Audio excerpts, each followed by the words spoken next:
At last usually seems like it's a positive thing. At last.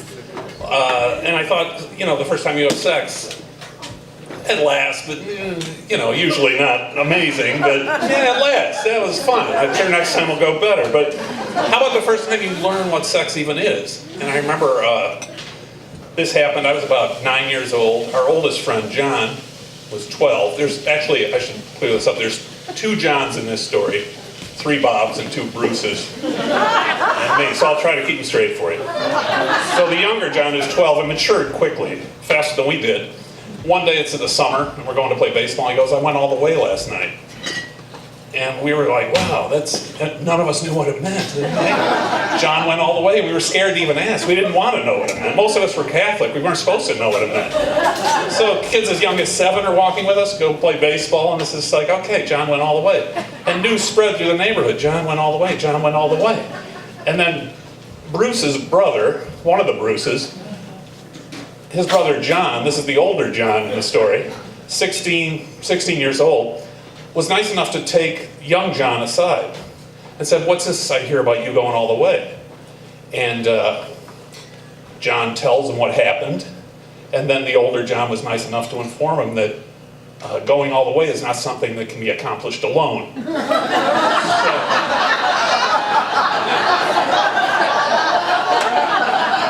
So we put that episode behind us, and no one asked him about the mix-up. We didn't want to know. No one wanted to know. And we were back to our childhoods playing baseball. So a couple of mornings after that, the whole gang's going down to play baseball at the park, and the older John comes out and asks us, do you guys want to see what going all the way actually is?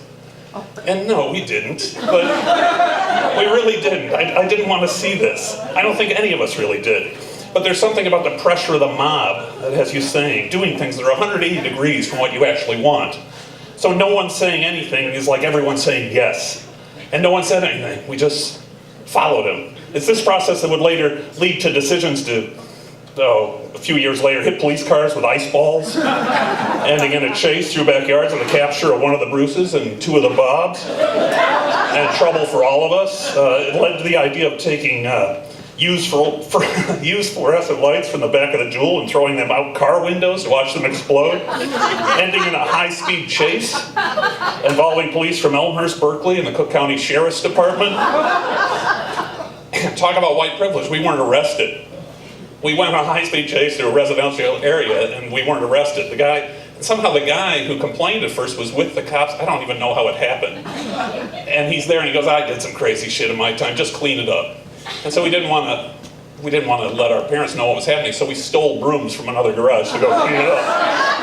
Thinking, man, we were thinking. Smart. And it led to our stealing of wooden Coca-Cola crates. Those little crates that you could get $3 a piece for when you brought them into the store. So we would go to the back of a White Hen pantry, grab some and bring them around the front. Get $3 for each of them. And at some point, we walked in, brought them in. We brought like 9 of them. There were 4 of us. And the guy goes, where'd you get these? And I was smart. I don't know where I came up with this. This was brilliant. I said, we got them out of my mom's gardening shed. She didn't have a gardening shed. I don't even know. My friends just looked at me. Where did that come from? But the guy said, you better watch out because the IBI is investigating some ring of guys stealing these and cashing them in. And the IBI was the Illinois Bureau of Investigation, until which that moment we had no idea existed. And I'm sure the IBI had its successes solving crimes, but you would have thought that all of these being stolen and redeemed within 6 blocks, they could have busted the Coca-Cola crate gang a little easier. They never did. So anyway, the older John was carrying a paper bag, and he led us into the garage to show us what going all the way actually meant. And now you're probably thinking, oh, this is where the older kid pulls out a dirty magazine. If only that were true. I wish that were what happened. Instead, he pulled out a thick textbook, roughly the size of the complete Riverside Shakespeare, and slammed it on the hood of the car in the garage.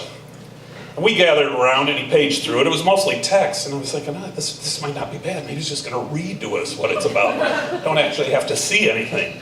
But all he was doing was getting to a page with pictures. And he found one and laid it open.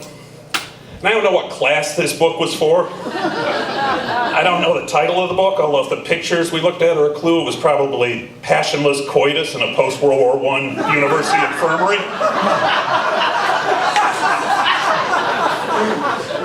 Because that's what it seemed to be. It was a couple in an old-fashioned lab setting, you know, with cabinets and medicines behind them, and areas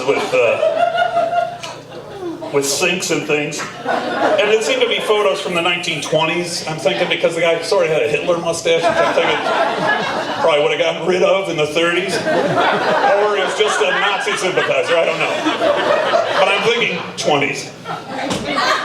And so the guy's standing there wearing a hospital gown, which is hiked up.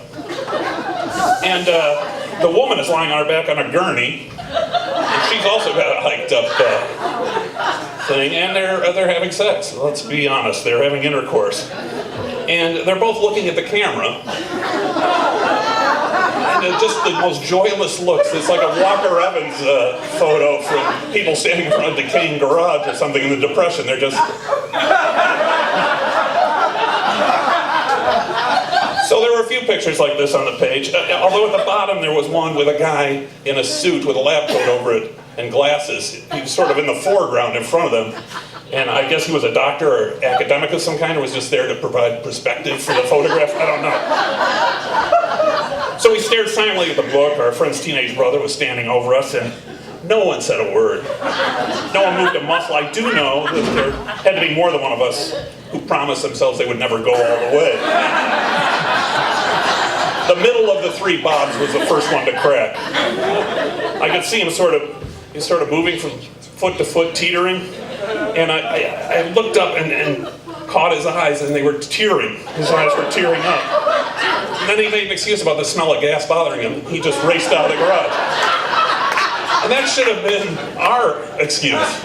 But no one moved a muscle. We just kept staring at the pictures, hoping they would go away. And probably not being able to take the tension anymore, the oldest Bob actually reached out to the book and began to flip to another page. And I was saying, no, don't flip to another page. We don't know what's on the other page. What's waiting for us on page 211 or 368 or 514. And just as he had started, maybe the apprehension he felt from all of us or his own, he just laid it back down. But then John, the older brother who had brought us in there, just picked it up and flipped through it. And he goes, yeah, you know, there's other stuff in here. And so what we were presented with at that point, when he paged through the book, was a terrifying, fast-moving cavalcade of sex from nearly a half-century before. A dizzying wave of penises and vaginas of people born before the Spanish-American War. Having robotic sex during the Coolidge administration. Flew by our eyes and stuck forever in the recesses of our brains.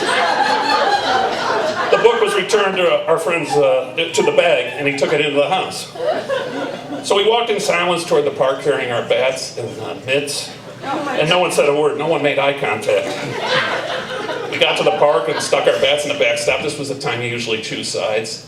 And everyone just sort of spread out. No one did anything. We were stunned. I went over and sat against the fence by the sewage filtration plant, trying to make sense of what I had seen. And young Bob came over to me, and he said, he's the first guy to speak. He said, do you think? And I said, I stopped him with just a look on my face. I said, I don't know, Bob. I don't know. Thank you very much.